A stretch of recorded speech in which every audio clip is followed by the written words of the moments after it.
I can't do this.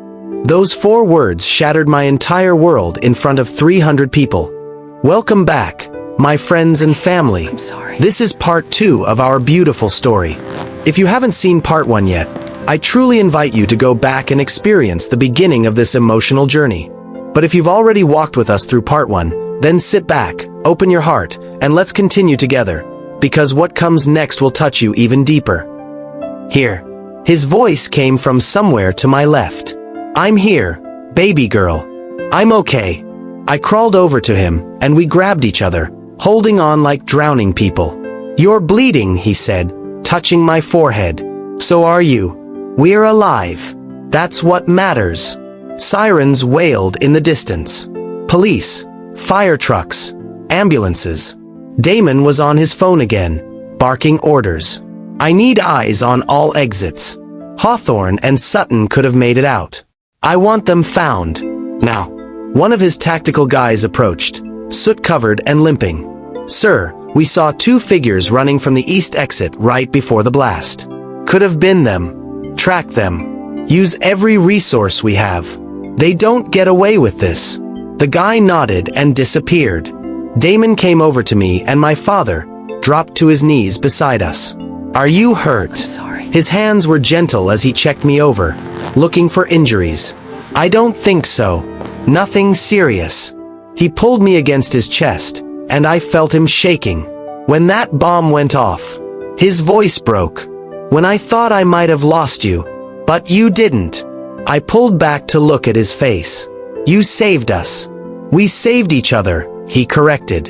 An ambulance pulled up, paramedics rushing over with equipment and concerned questions. As they started checking my father's injuries, I grabbed Damon's hand. Did she make it out? Cecily. I don't know. If she did, we'll find her. And if she didn't, then it's over. But I didn't believe that. Nothing about this felt over. Before you go anywhere, before you click away, I need you to subscribe. I'm begging you. This story isn't finished. There are answers we still need. Justice that has to happen. And secrets that are about to surface. Hit that button. Share this. Comment below and tell me if you think Cecily survived that explosion. Because what comes next is going to change everything. They loaded my father into the ambulance. I climbed in beside him, refusing to let him out of my sight. Damon started to follow, but one of his team stopped him. Sir, we found something in the wreckage. You need to see this. He looked torn between coming with me and handling whatever new crisis had emerged. Go, I told him. We'll be at Charleston Memorial. Come when you can. He hesitated, then nodded. I'll be right behind you. The ambulance doors closed. As we pulled away, I watched through the back window as Damon walked back toward the burning building, his team surrounding him. And I couldn't shake the feeling that whatever they'd found was about to make everything so much worse. The hospital was chaos. Emergency room packed with people, fluorescent lights too bright, the smell of antiseptic and fear thick in the air. They wheeled my father straight into a trauma bay while I was forced to wait outside, answering questions from nurses and filling out paperwork with shaking hands. Name, date of birth, insurance information, emergency contact. All the mundane details of a life that had just been blown apart. A doctor emerged after what felt like hours but was probably only 20 minutes. Miss Reed. I jumped to my feet. How is he? Your father has 3 cracked ribs, a concussion, severe bruising, and lacerations that required stitches. But he's stable. He's going to be okay. The relief nearly knocked me over. Can I see him? He's asking for you. Come on. I followed her through the emergency room to a curtained area where my father lay on a bed, looking smaller and older than I'd ever seen him. His face was cleaned up now, bandaged. And 4 ran into his arm. Monitors beeped steadily beside him. When he saw me, tears filled his eyes. Come here, sweetheart. I went to his bedside and took his hand carefully, mindful of the bruises. I'm so sorry, he said. I'm so sorry you had to go through that. That you had to risk your life for me. Dad, don't.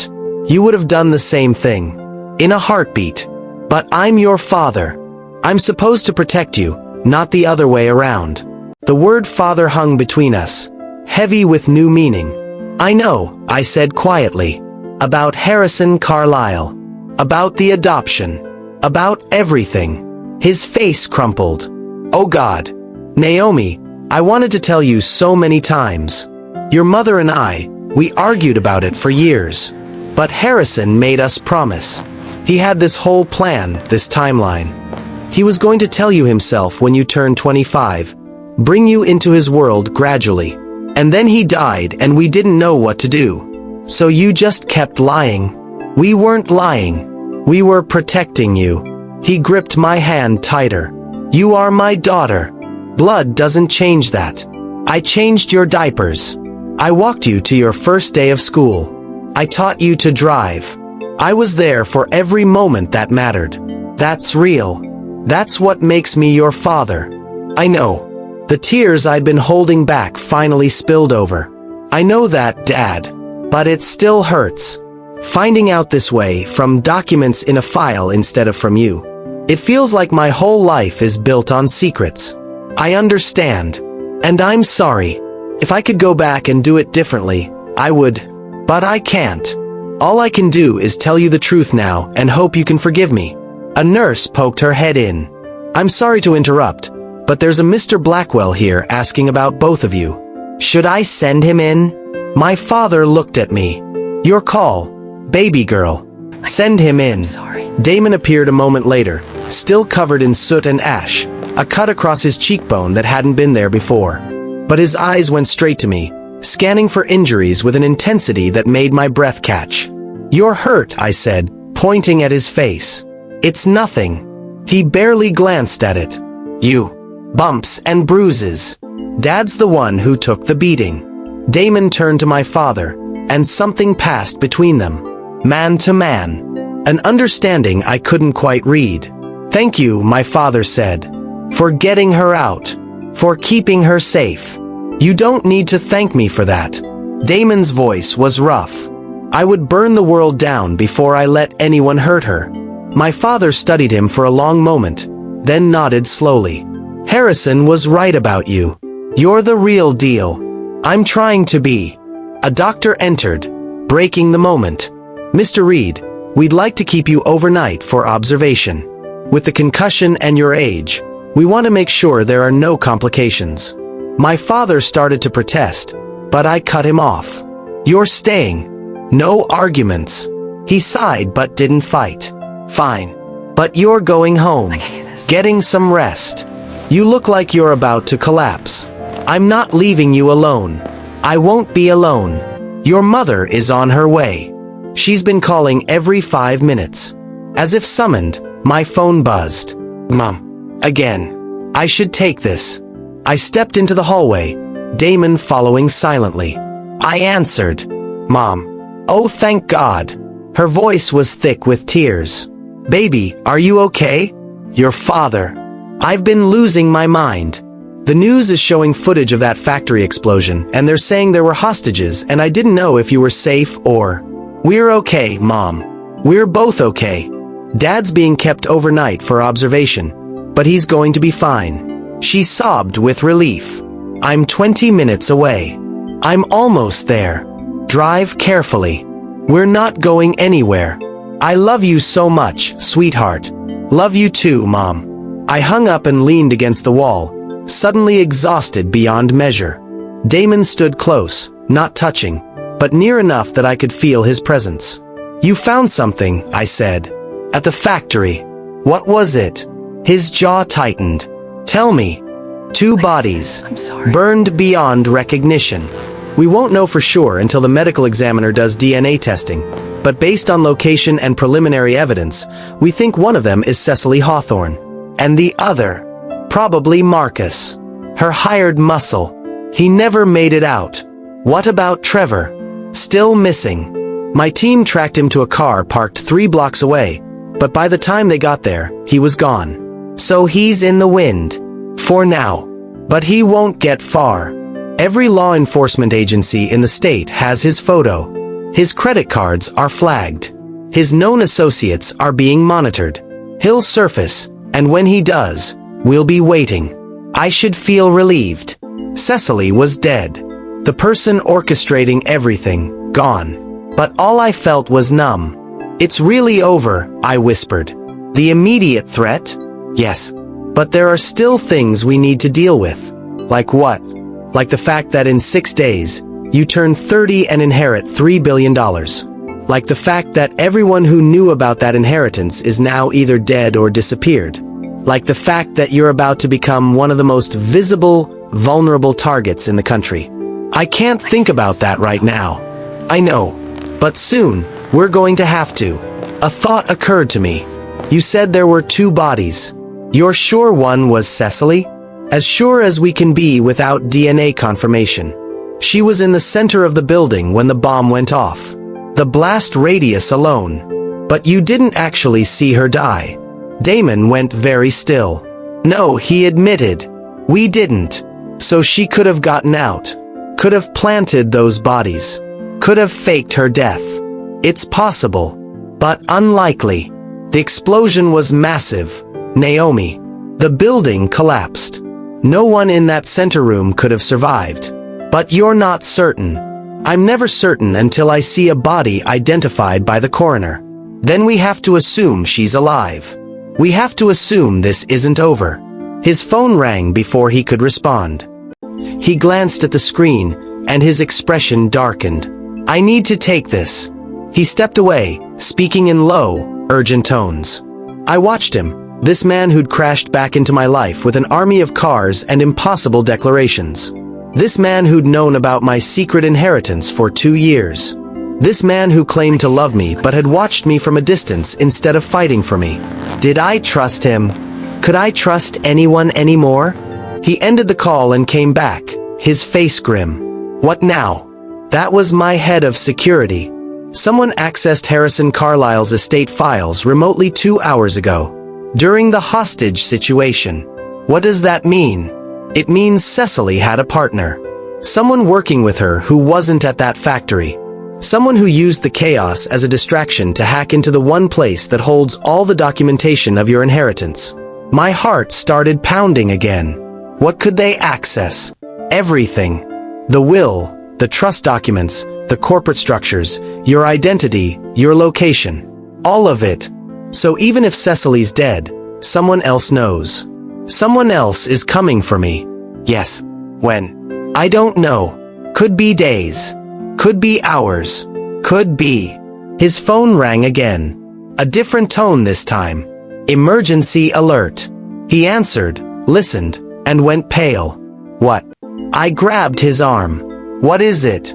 My penthouse. Someone just triggered the security system. They're inside right now. But all my things are there. My wallet, my documents, my entire life. I know.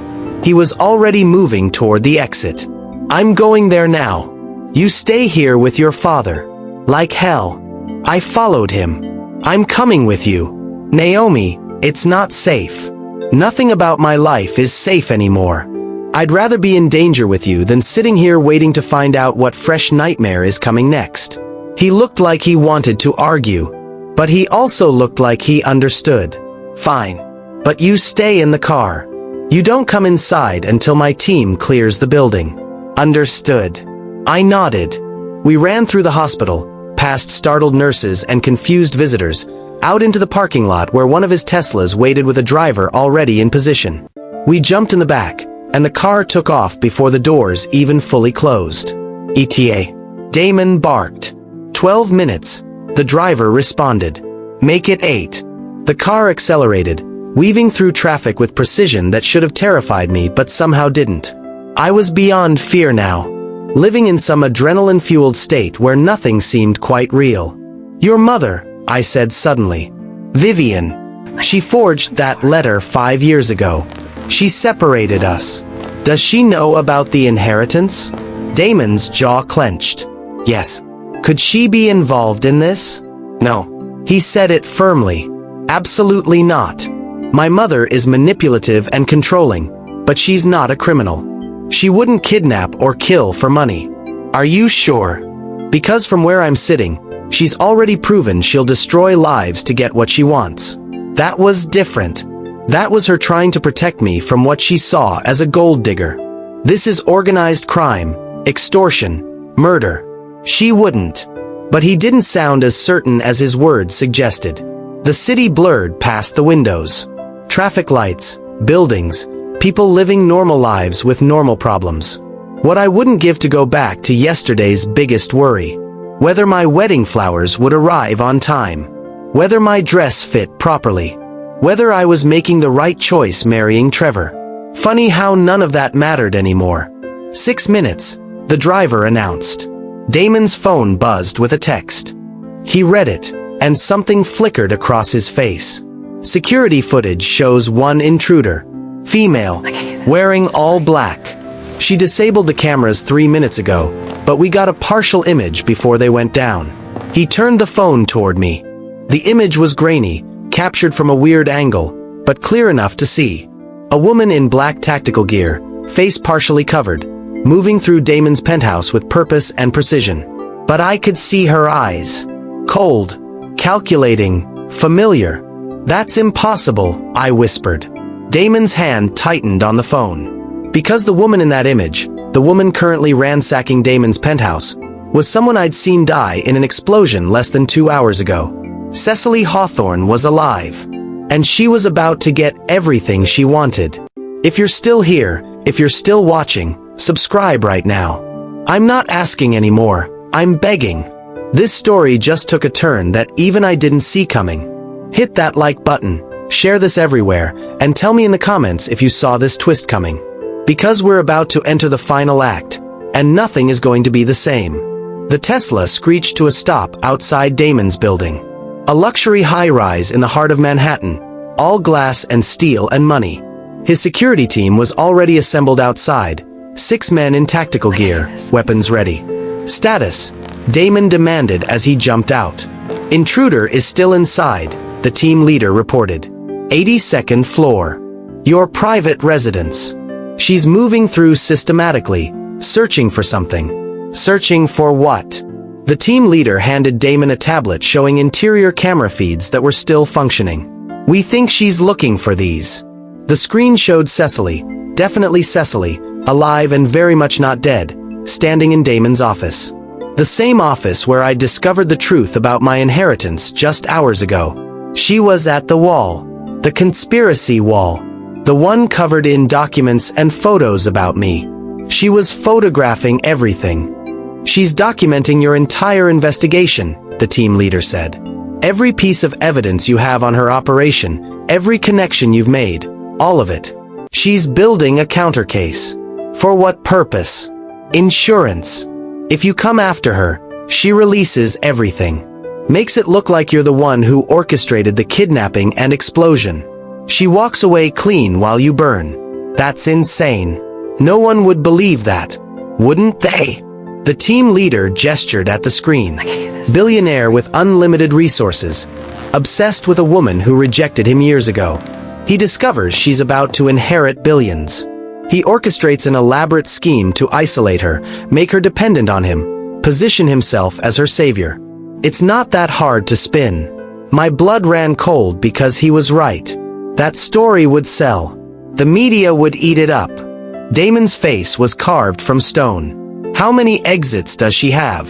3. We have 2 covered. But the third is a private elevator that goes directly to the parking garage. If she reaches that, she's gone. Then we go in now. Cut her off before she can run. Sir, she's armed. We saw a weapon on the thermal imaging. I don't care. She's not getting away with this. Damon turned to me. Stay here. I mean it, Naomi. Whatever happens, you stay in this car with the doors locked until I come back for you. Damon, promise me. The desperation in his eyes made me nod. I promise. He kissed my forehead, quick and fierce, then ran toward the building with his team. The driver stayed in the front seat, alert and ready. And I sat in the back, watching through the window as the man I wasn't sure I could trust ran headfirst into danger for me. Again. My phone buzzed. Unknown number. I should have ignored it. Should have deleted it. Should have done anything except answer. But I was so tired of being afraid. I answered.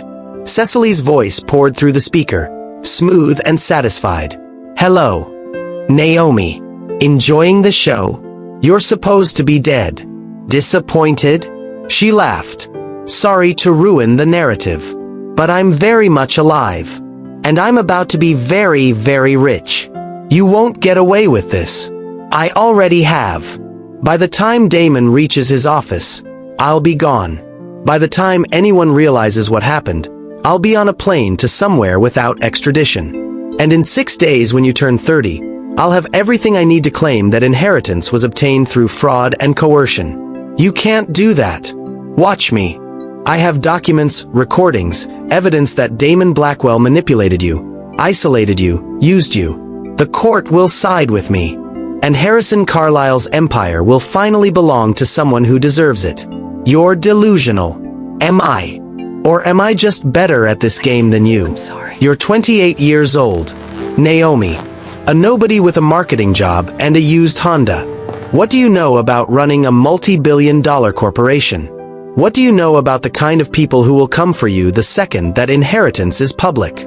You're a lamb being led to slaughter, and Damon Blackwell is the butcher. He saved my life tonight. Did he? Or did he put you in danger in the first place? Think about it. Who told Trevor about you? Who made sure you two met? Who orchestrated this entire thing? You did. You admitted it. Did I? Or did I say what Damon wanted you to hear? She paused, letting the doubt sink in. Check his financial records, Naomi. See who's been paying Trevor all along. I think you'll be very surprised. Then the line went dead. I sat there, phone in hand, her words circling my brain like poison. It wasn't true. It couldn't be true. Damon had been trying to protect me. He'd risked everything for me. Hadn't he? Movement in the building. I saw Damon's team entering through the main doors, spreading out with military precision. Minutes ticked by. Then an explosion rocked the building. I'm sorry. Small, contained, but enough to make the car shake. Smoke poured from a window on the 82nd floor. No, I whispered. The driver was on his radio immediately. Report. What happened? Static. Then a voice, strained and urgent. Explosive device. Office is destroyed. The wall, all the evidence, it's all gone. Casualties. Checking now. I couldn't breathe. Couldn't think. Damon was in there. Then I saw him. Emerging from the building, covered in dust and debris but walking. Alive. Relief hit me so hard I actually sobbed. He came straight to the car, yanked the door open. She's gone. Got out through the private elevator during the explosion. We lost her. But you're okay. For now. He climbed in beside me, and the car took off immediately. She called me, I said. Just now. While you were inside. What did she say? I hesitated. Because telling him would mean voicing the doubt. Giving it power. But secrets had nearly destroyed us once. I wouldn't let them do it again. She said you orchestrated everything. That you've been paying Trevor. That you're using me to get the inheritance. His face went white. And you believe her? I don't know what to believe anymore. The silence between us was suffocating. Then Damon pulled out his phone, opened his banking app, and handed it to me. Look, every transaction, every payment, every dollar. It's all there. I scrolled through months of records. Payments to security firms, legal teams, investigators. Large sums, all legitimate businesses. But no payments to Trevor Sutton. Keep going, Damon said. Go back 3 years. I did. Kept scrolling until I found it. A wire transfer. $500,000. To Trevor Sutton. My hands started shaking. Keep reading, Damon said quietly. I looked at the memo line. Payment returned. Fraudulent claim. Original sender. Hawthorne Holdings. What does that mean? It means Cecily tried to make it look like I paid Trevor. She wired money from a shell account that had my name attached. Trevor accepted it. But my financial team caught it within 48 hours, reversed the transaction, and traced it back to her. So you didn't pay him? No. I've been trying to stop him. Trying to protect you from exactly what happened. I wanted to believe him. God, I wanted to believe him so badly. But how do I know you're not just showing me what you want me to see? Because I'm giving you access to everything. My accounts, my files, my entire life. Hire your own forensic accountant. Bring in outside investigators. I'll cooperate with whatever you need. But Naomi, I need you to trust me. Just for a little while longer. Until we can prove the truth. Outside the window, the city continued to move. Indifferent to my crisis. Uncaring about my pain. In 6 days, I would turn 30. In 6 days, everything would change. And I had to decide right now who I was going to trust with my life. The man sitting beside me, covered in ash and blood, offering me everything. Or the voice in my head that said trusting anyone was a fatal mistake. I looked at Damon. Really looked at him. And made my choice. I'm going to trust you, I said slowly. But not blindly. Not the way I trusted Trevor. Not the way I trusted everyone who lied to me my whole life. What does that mean? It means you're going to prove it. Every word. Every promise. Every claim you've made. Because I'm done being the naive girl who believes what she's told without question. Damon's eyes searched mine. Fair enough. What do you need? First, I want access to everything. Your financials, your business dealings with Heiress and Carlisle, every interaction you've ever had with Cecily. I want to see the proof with my own eyes. Verified by people I choose, not your people. Done. Second, I want to know exactly what I'm inheriting. Not just the dollar amount. I want to understand the companies, the responsibilities, the people whose lives depend on the decisions I'll have to make. No more secrets. No more protecting me from information. I'll arrange meetings with Harrison's estate lawyers and the board members of Carlisle Technologies. They can walk you through everything. Third, I held his gaze. You stop making decisions for me. I'm not a damsel who needs rescuing. I'm not a responsibility you inherited from your dead mentor. If we're doing this, if we're really doing this, then I'm an equal partner. My choices. My life. My terms. Something shifted in his expression. Respect, maybe. Or recognition. Agreed. And fourth, my voice softened slightly. You tell me the truth about us. About 5 years ago. About why you really came to that wedding. Not the version you think I want to hear. The real truth. He was quiet for a long moment. The car turned onto a highway, heading somewhere I didn't recognize. 5 years ago, I fell in love with a woman who saw me as a person instead of a bank account, he said finally. Who challenged me. Who made me want to be better than I was. When she left, when I thought she'd taken money and disappeared, it broke something in me. He looked out the window, jaw tight. I threw myself into work. Built my empire bigger. Made more money. Proved to myself and everyone else that I didn't need anyone. But every woman I dated, every relationship I tried, none of them were you. None of them made me feel the way you did. And when you found out about the inheritance, I was terrified. Because suddenly there was a reason for me to be in your life that had nothing to do with how I felt about you. Suddenly, I couldn't tell the difference between obligation and desire.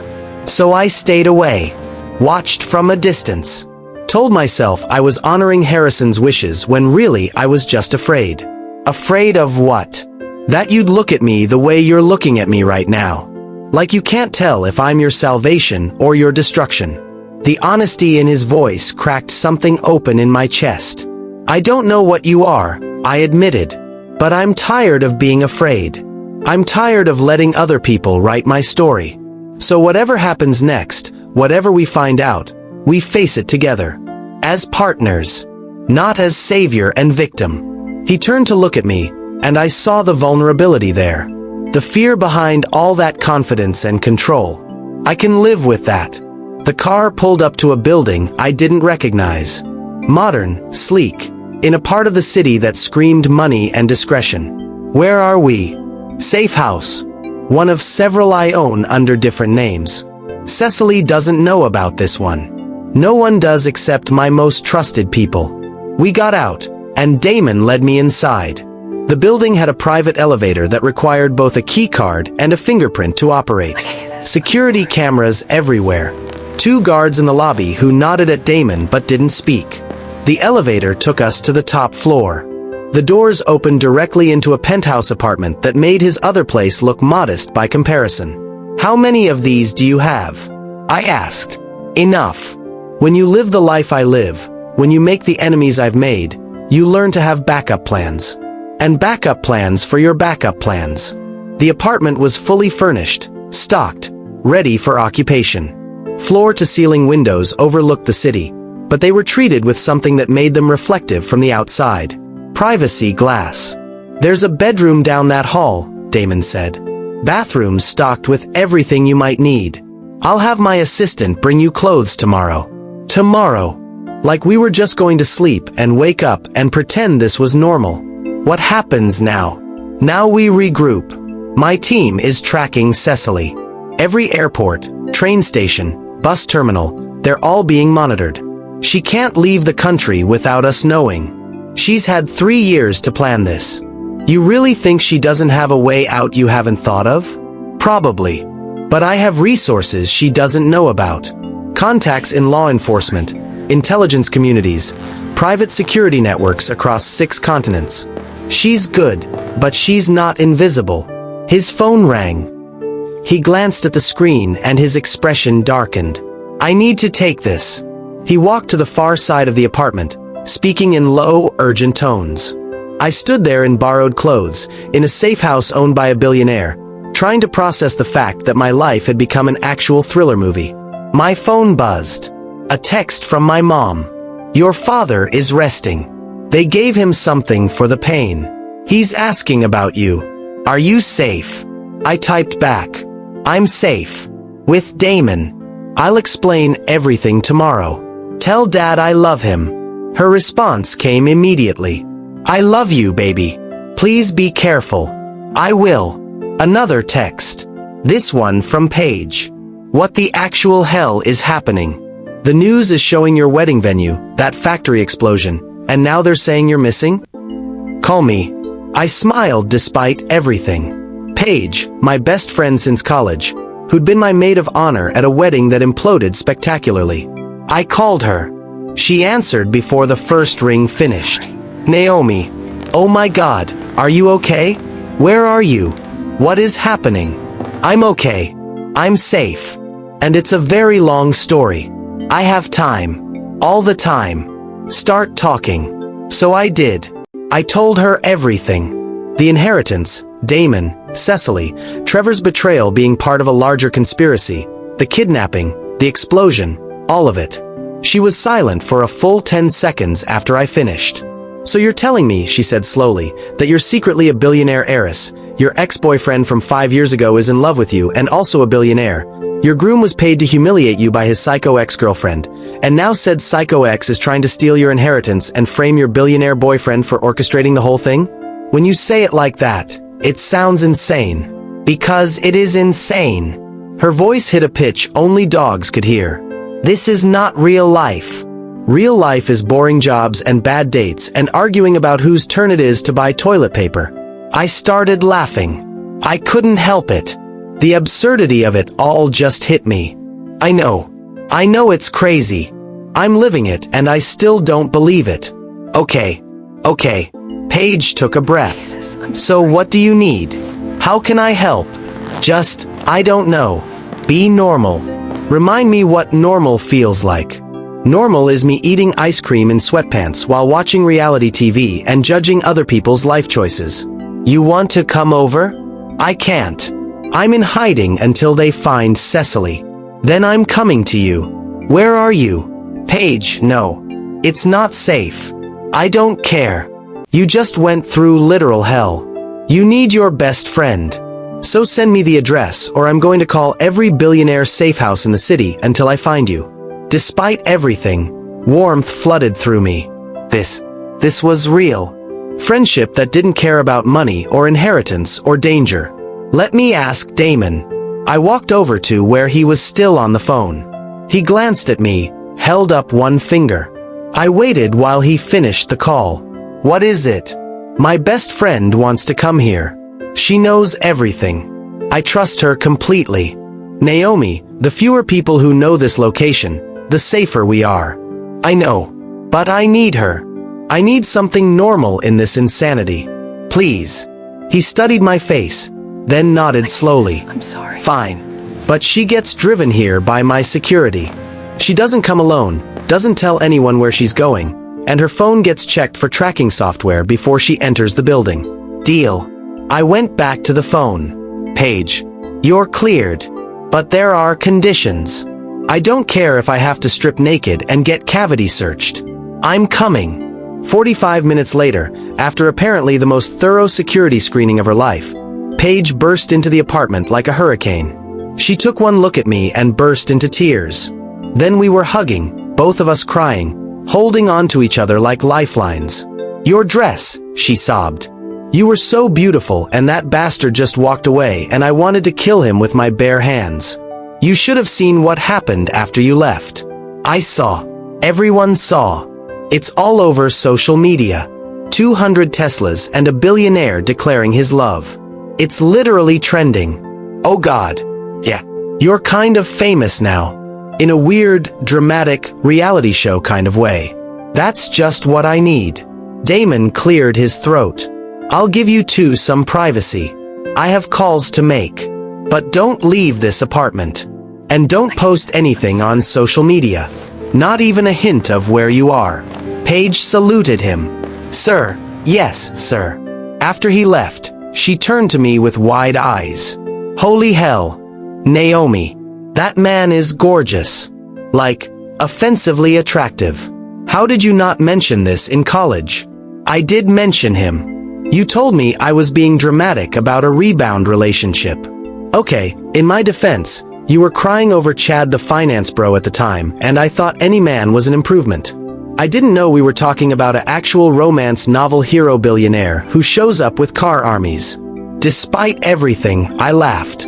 We settled onto the couch, and Paige pulled out contraband. A pint of ice cream she'd somehow smuggled past security and 2 spoons. Talk to me, she said. Real talk. How are you actually doing? I don't know. I looked down at my hands. 24 hours ago, I thought I was getting married. I thought I knew who I was, what my life would be. And now everything is different. I'm different.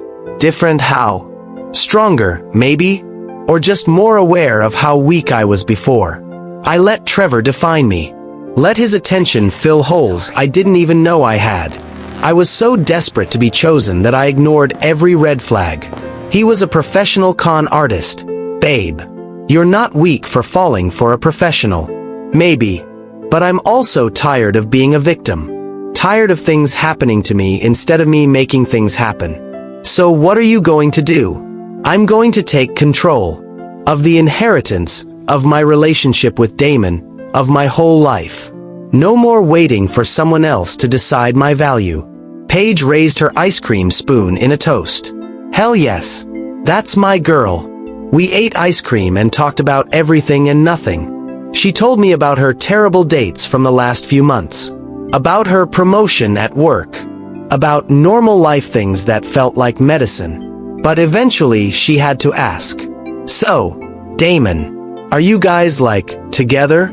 I don't know. It's complicated. It's always complicated with you. Simple would be boring. He says he loves me. That he's always loved me. And what do you say? I say I don't trust my own judgment anymore. I thought I loved Trevor. I thought he loved me. And it was all fake. How do I know what I feel for Damon is real and not just trauma bonding or gratitude or desperation? Does it feel like those things? No. Feels like coming home. Like finding something I didn't know I'd lost. But that scares me more than anything. Why? Because if I let myself love him, if I trust him completely, and it turns out to be another lie, I don't think I'll survive it. Paige set down her ice cream and took my hand. Listen to me. You are the strongest person I know. You survived today. You survived Trevor. You survived a literal explosion. You will survive whatever comes next, with or without Damon Blackwell. But maybe, just maybe, you don't have to do it alone. Maybe letting someone in isn't weakness. Maybe it's the bravest thing you could do. Before I could respond, the lights went out. Complete darkness. The kind that only happens when every system fails at once. Paige grabbed my arm. What's happening? I don't know. A backup generator kicked in somewhere, casting emergency lighting through the apartment. Red and eerie. Damon appeared from the other room, phone to his ear, weapon in hand. We need to move. Now, what's going on? Someone cut the power to the whole building. My team is 2 minutes out, but we're not waiting. Is it Cecily? Who else would it be? He grabbed my hand, pulled me toward the door. Paige stumbled after us. What about me? You too. Stay close. We ran for the elevator, but Damon bypassed it, heading for the stairs instead. Elevators are traps in a power outage, he said. Stairs. We burst into the stairwell.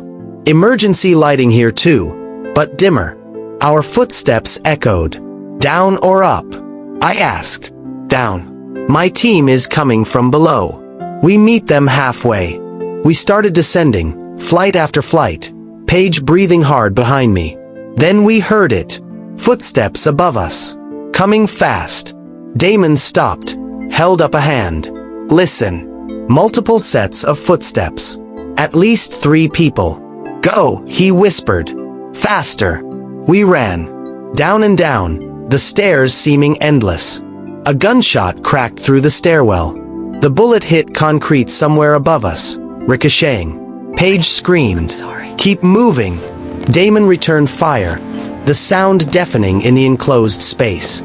We made it down another 3 flights when the door below us burst open. Damon raised his weapon. But it was his security team, tactical gear, heavily armed. Sir, we have you. This way. They surrounded us, creating a protective corridor, and we ran down the rest of the stairs to the ground floor. Another burst of gunfire from above. Damon's team returned it, covering our escape. We made it to the lobby where 2 armored SUVs waited, engines running. Inside. Now. We piled in, Paige and me in the back, Damon up front, security filling the other vehicle. The SUVs peeled out as more gunfire erupted from the building. Who were they? I gasped. Damon was on his phone again, barking orders. Whoever they were, they knew exactly where we'd be. Which means we have a leak. Someone on the inside. His eyes met mine in the rearview mirror. And that changes everything. The SUV raced through the city, running red lights, taking turns that threw us against the doors. Paige grabbed my hand, her face pale. Is your life always like this now? I'm sorry. Apparently. I want to say it's exciting, but mostly I just want to throw up. Despite everything, I almost laughed. But the laughter died when I saw where we were headed. Back to the hospital. Where my father was. Damon, why are we going here? Because if they found the safe house, they might know about your father. We need to move him somewhere secure before they try again. Try what again? Whatever it takes to get you to sign over that inheritance. The hospital loomed ahead, lights blazing, ambulances in the bay, normal people having normal emergencies. We screeched to a stop at the emergency entrance. Damon jumped out first, his team creating another protective circle. We ran inside, past startled nurses, toward the elevators.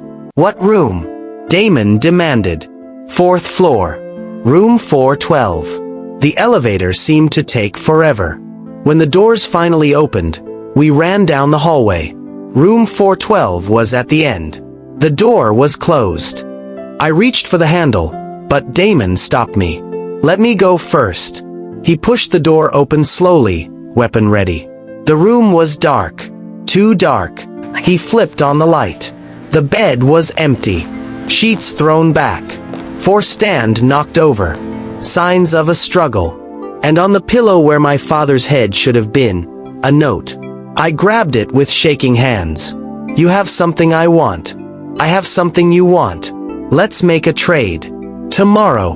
Noon. I'll send details. Come alone, or he dies. Love, C. My father was gone. Cecily had him. And in less than 12 hours, I was going to have to make an impossible choice. Subscribe if you haven't already. Like this video. Share it everywhere. Because tomorrow, everything comes to a head. And I need you with me to see how this ends. Drop a comment telling me what you would do in my position. Because honestly, I have no idea anymore. I stood there holding that note, and something inside me snapped. Not broke.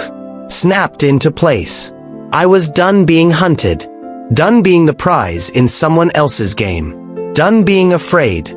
Damon was already on his phone, mobilizing teams, tracking hospital security footage, doing all the things money and power could do. But I knew something he didn't. I'm sorry. Cecily didn't want my father. She wanted me. Off balance, desperate, willing to do anything. And I was about to give her exactly what she wanted. But on my terms this time. I'm going, I said quietly. Damon lowered his phone. What? Tomorrow. Noon. Wherever she tells me to go. I'm going. Absolutely not. She has my father.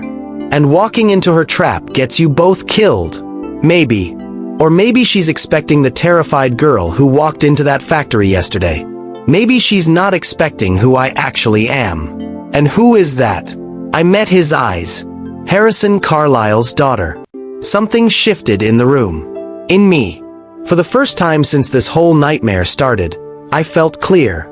Focused. Ready.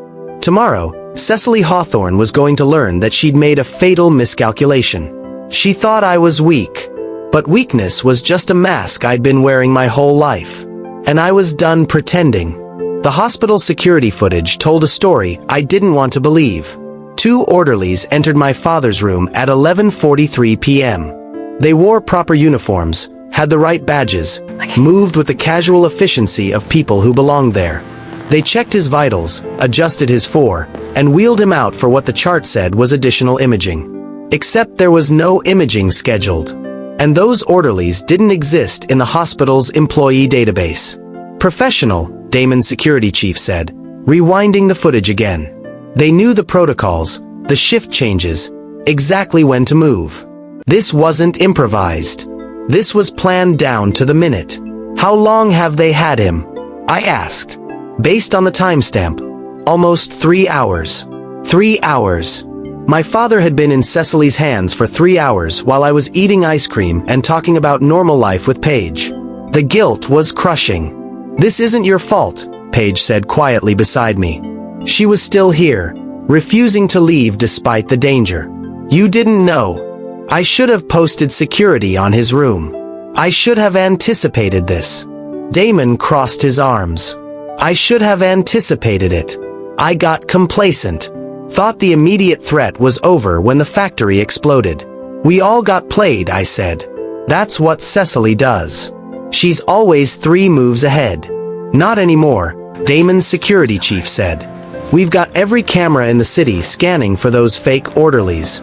Traffic cams, security footage, facial recognition. They can't move without us seeing them. Except they already had moved. Already had my father somewhere we couldn't find. My phone buzzed. I grabbed it so fast I nearly dropped it. Unknown number. A text message. I opened it. A video file. 30 seconds long. I pressed play, and my father's face filled the screen. He was in a chair again, but this time in what looked like a hotel room. Upscale, generic, could be anywhere. His face was bruised from the factory, but he seemed unharmed otherwise. Naomi, if you're watching this, his voice was steady, strong. Listen to me very carefully. Do not give this woman what she wants. Do not trade yourself for me. I've lived a good life, and I'll die happy knowing you're safe. Do you hear me?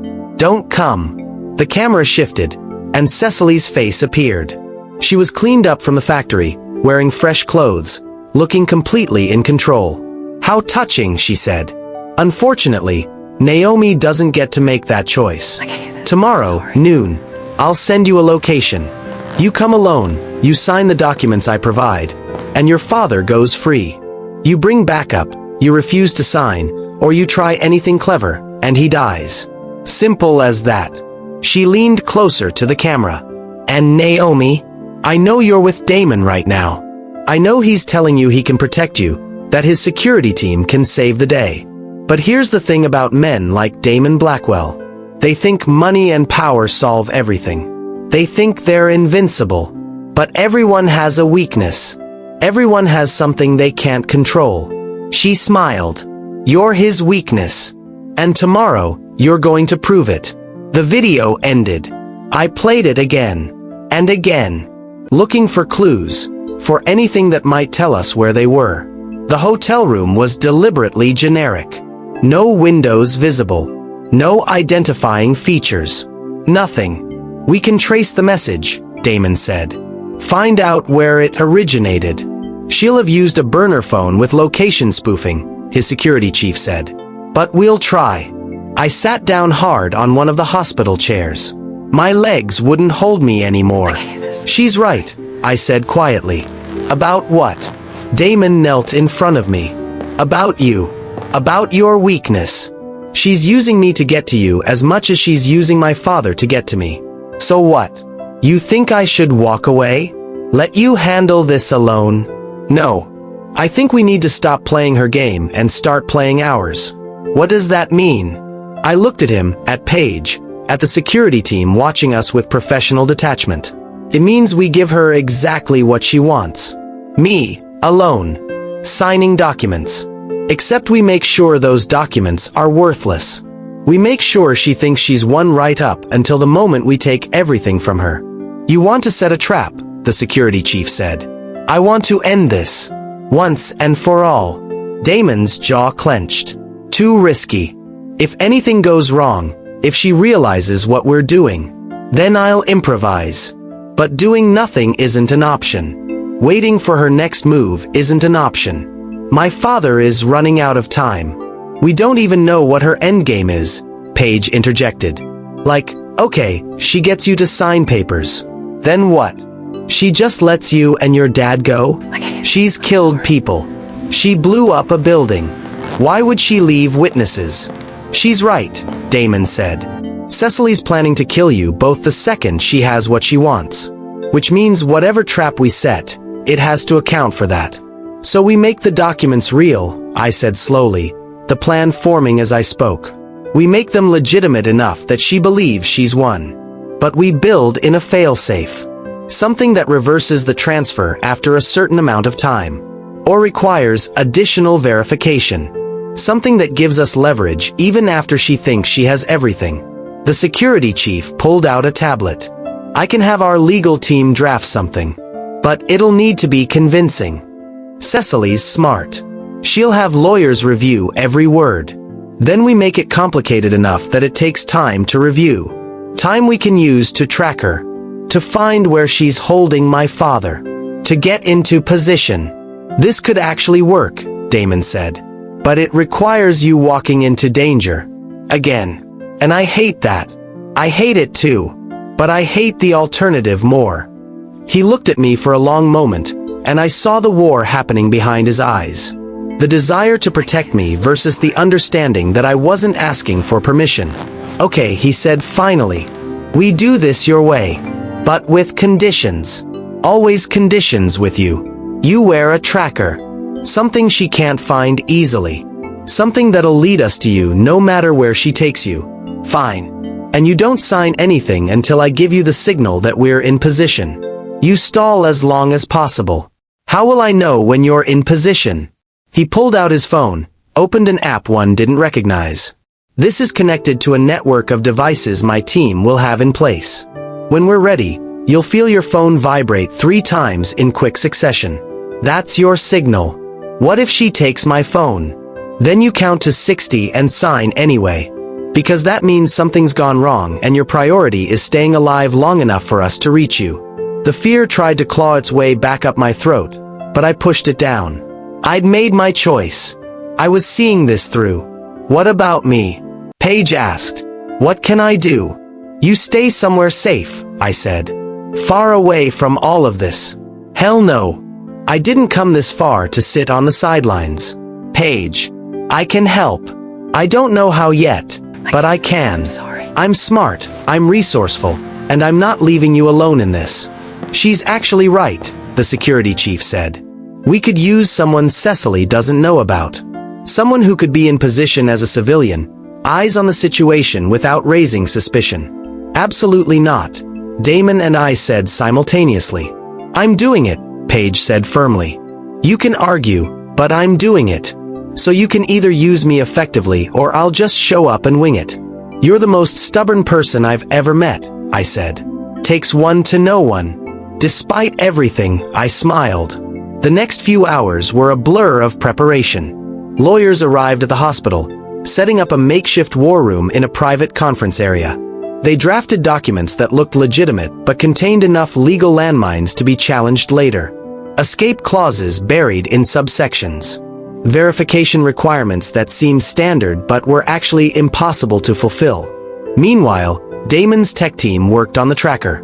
Not a device I'd wear, but something embedded in my clothing. Microscopic, virtually undetectable, with a battery that would last 72 hours. And his tactical team studied maps of every possible location in the city where Cecily might make the exchange. Hotels, warehouses, office buildings, anywhere that offered both privacy and escape routes. I should have been exhausted. Should have collapsed from the adrenaline crash. But I was running on something beyond fatigue now. Purpose, maybe. Or just rage that had finally found a productive outlet. Around 4 in the morning, Paige fell asleep on one of the conference room couches. I covered her with my jacket and stepped out into the hallway. The hospital was quiet at this hour.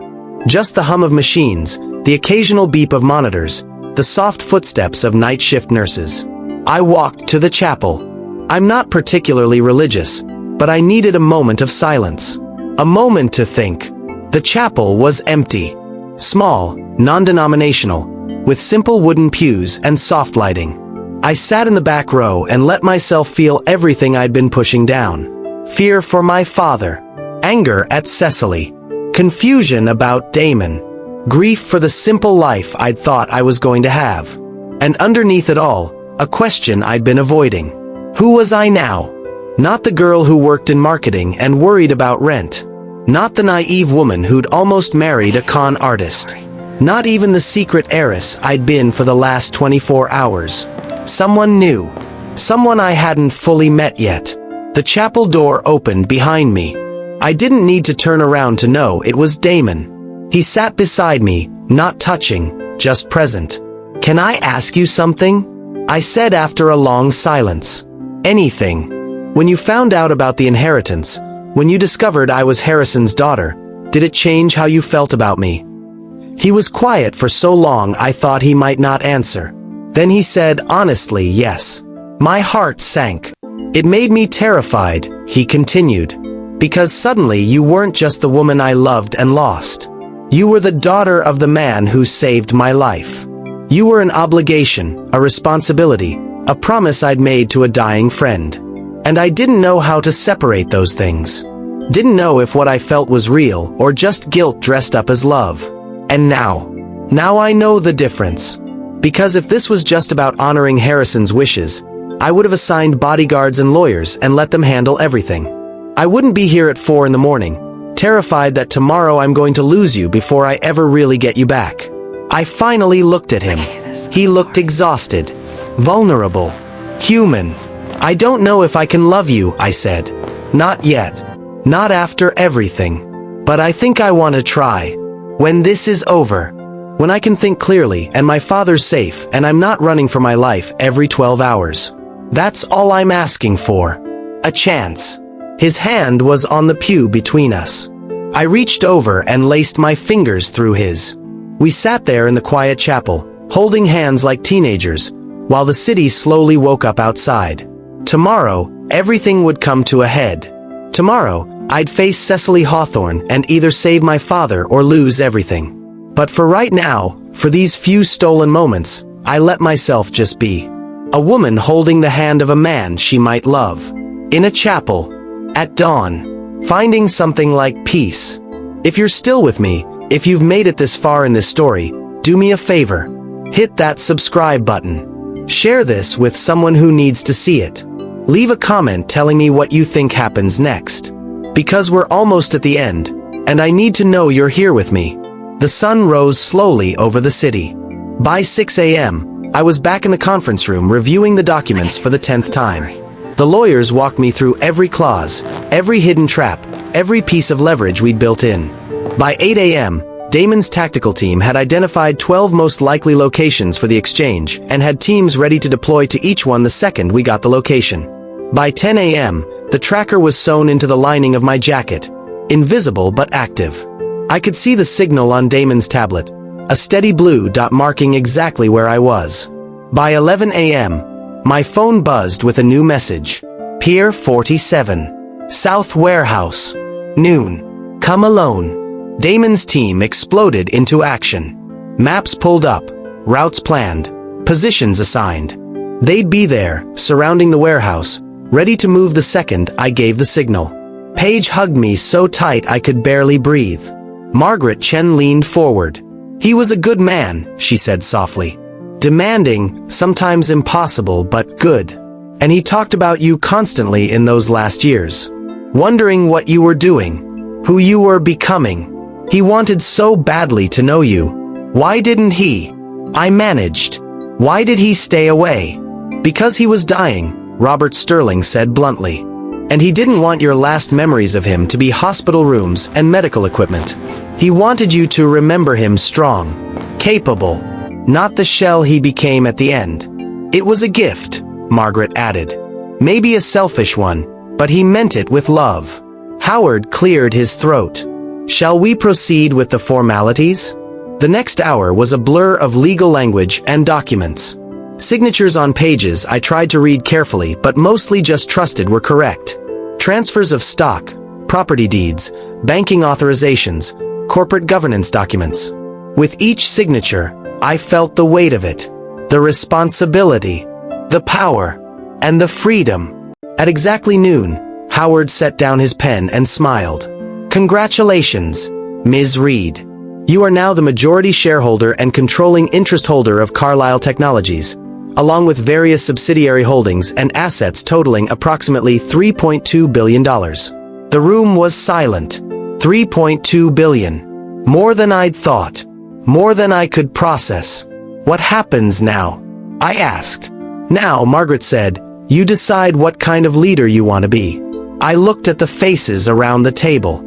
These people had worked with Harrison, had built companies with him, had expertise and experience I didn't have. I have a lot to learn, I said carefully, and I'm going to need help. But I also have ideas, things I want to do, changes I want to make. We're listening, Robert said.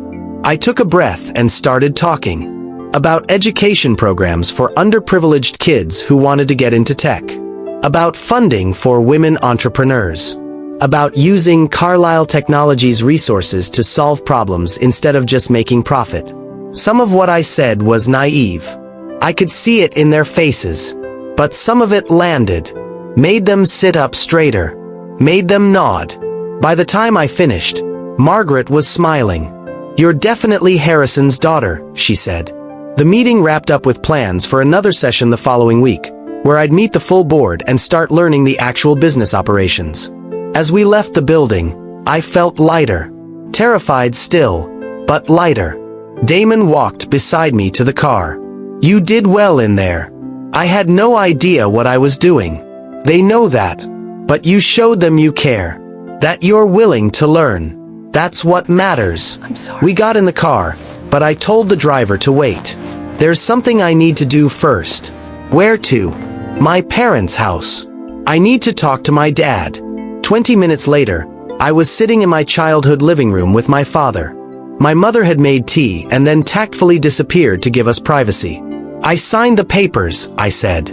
It's official. And how do you feel? Like I'm about to throw up or change the world. Maybe both. He smiled. That sounds about right. Dad, I need to ask you something. And I need you to be honest. Always. Did Harrison leave you anything? Money, property, Anything for raising me? He looked surprised by the question. No. He offered, several times. Wanted to pay for your education, set us up with a trust fund. But your mother and I refused. Why? Because you weren't a job, Naomi. You were our daughter. We didn't raise you for money. We raised you because the second we held you, 6 months old and crying because you wanted your bottle, we fell in love. He reached over and took my hand. Biology doesn't make a family. Love does. Choice does. Showing up every single day, even when it's hard. That's what makes someone a parent. I know. And you're my dad. You'll always be my dad.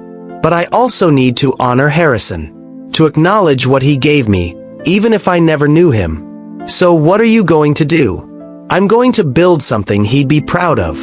And I'm going to make sure you and Mom are taken care of. Whether you like it or not. Naomi, we don't need. I'm buying you a new house.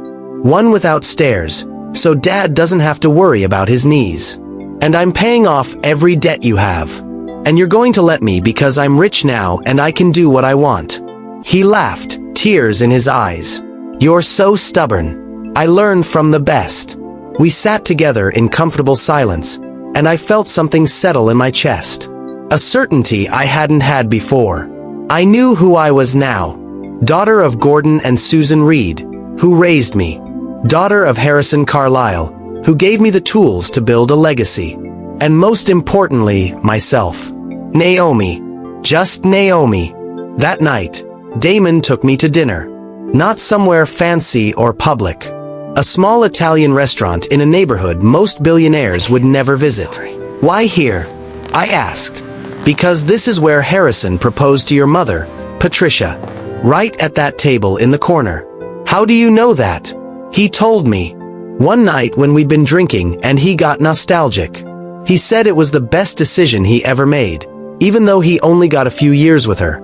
We sat at a different table, ordered pasta and wine, and for the first time in days, just talked. Not about inheritances or kidnappings or danger. About normal things. Movies we liked. Books we'd read. Dreams we'd had as kids. I wanted to be a teacher, I admitted. Elementary school. I loved the idea of shaping young minds. You still could. You have the resources now to build an entire school if you wanted. That's the weird part. I can do literally anything. It's paralyzing. So start small. Pick one thing. Do it well. Then pick another. What did you pick? Your first thing. I wanted to prove I wasn't just some rich kid coasting on family money. So I built my first company from nothing. Worked 18-hour days. Slept on my office floor. Almost went bankrupt 3 times. But you didn't. No. Because I was too stubborn to fail. He looked at me across the table. You have that same stubbornness. I've seen it. You're going to be extraordinary, Naomi. What if I don't want to be extraordinary? What if I just want to be happy? Then be happy. The money is just a tool. It doesn't define you. Does it define you? He considered the question seriously. It used to. I used to think my net worth was my worth. But then I met you, and you looked at me like I was just a guy who liked the same painting you did. And I realized how empty I'd been. His hand reached across the table. I didn't take it immediately. I need to figure out who I am first, I said. Before I can figure out who we are. I know. And I'm not going anywhere. Take all the time you need. What if it's years? Then I'll wait years. What if I decide I don't want this? Us. Then I'll accept it and be grateful I got to know you at all. The honesty in his voice undid me. I took his hand. I'm not ready to say I love you, I said. But I'm not ready either. Does that make sense? Perfect sense. We finished dinner and walked through the city streets, hand in hand. Just 2 people trying to figure out what came next. 3 months later, I stood in front of the board of Carlisle Technologies and presented my first major initiative. A program to provide free coding education and mentorship to girls in underserved communities. The board approved it unanimously.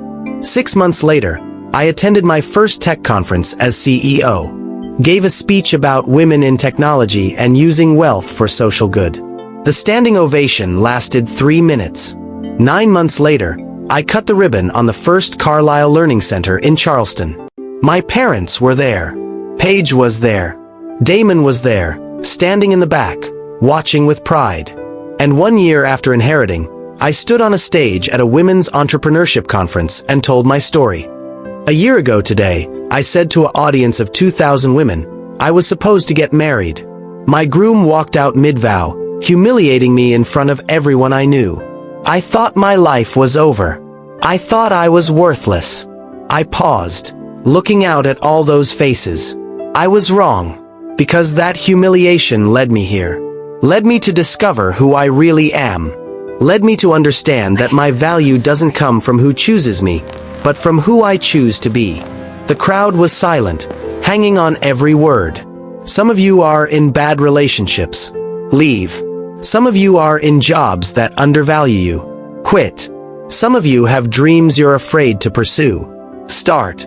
Because life is too short to wait for someone else to give you permission to be extraordinary. The applause started before I finished. Grew louder as I continued. I inherited $3 billion, but that's not what changed my life. What changed my life was deciding I deserved better. Demanding better. Building better. And you can do the same, with or without money. Because the real inheritance isn't wealth. It's choice. It's freedom. It's knowing your worth. Standing ovation. Tears streaming down faces. Women rushing the stage afterward to share their stories. And in the back of the room, Damon watched, his expression saying everything words couldn't. That night, back at the penthouse I'd bought for myself, overlooking the city I'd claimed as mine, I found him on the balcony. Hell of a speech, he said. Thanks. I meant every word. I know you did. We stood together, looking at the city lights. I'm ready, I said quietly. For what? To say it. The thing I wasn't ready to say a year ago. He turned to face me, and I saw vulnerability there. Fear. Hope. I love you, I said. Not because you saved me. Not because you're rich or powerful or any of that. But because you see me. Really see me. And you make me want to be the best version of myself. I love you too, he said. I never stopped. I know. That's why I trust you. He kissed me then, and it felt like coming home and starting an adventure all at once. We were married 6 months later. Small ceremony, just family and close friends. No drama, no spectacle, just two people choosing each other. My father walked me down the aisle. Both of them in a way. Gordon Reed's hand on my arm, and Harrison Carlisle's legacy funding the foundation Damon and I started together. And when the officiant asked if I took this man, I said I do with absolute certainty. No one walked out. No Teslas stormed in. Just love and commitment and partnership. 2 years after that, I stood in a hospital room, holding my daughter. Damon beside me, tears streaming down his face. What should we name her? He asked. Patricia, I said. After my biological mother. And Susan for the woman who raised me. Patricia Susan Blackwell. He tested it out. It's perfect. She is, isn't it? I looked down at my daughter's tiny face and made her a promise. You will always know you're loved. You will always know your worth. And you will always have the freedom to choose who you become. Behind me, I felt the presence of everyone who'd brought me to this moment. My parents, both sets. Paige, Margaret and Robert and the team at Carlisle Technologies. Damon. And somewhere, I like to think, Harrison Carlisle, smiling. If you've made it to the end of this story, thank you. Thank you for being here through every twist, every heartbreak, every triumph. If this story meant something to you, if you saw yourself in Naomi's journey, do me a favor. Subscribe to this channel. Share this story with someone who needs to hear it. And leave a comment telling me about a time you chose yourself, even when it was scary. Because that's what this story is really about. Not billionaires or romance or drama. It's about a woman who learned that she was enough. That she was worthy. That she deserved better. And if she can do it, so can you. Your value doesn't come from who chooses you. It comes from who you choose to be. Remember that. Hold on to it. Live it. And never, ever let anyone make you feel small again. This is Naomi's story. But it's your story too. Now go write the next chapter. Make it extraordinary. I'm rooting for you. Always. Thank you for watching this story to the end. If you enjoyed this story, you will surely love the next one. It's as crazier and more intriguing as you can ever imagine. So do check it out. Click on the image showing on your screen right now to watch the next one.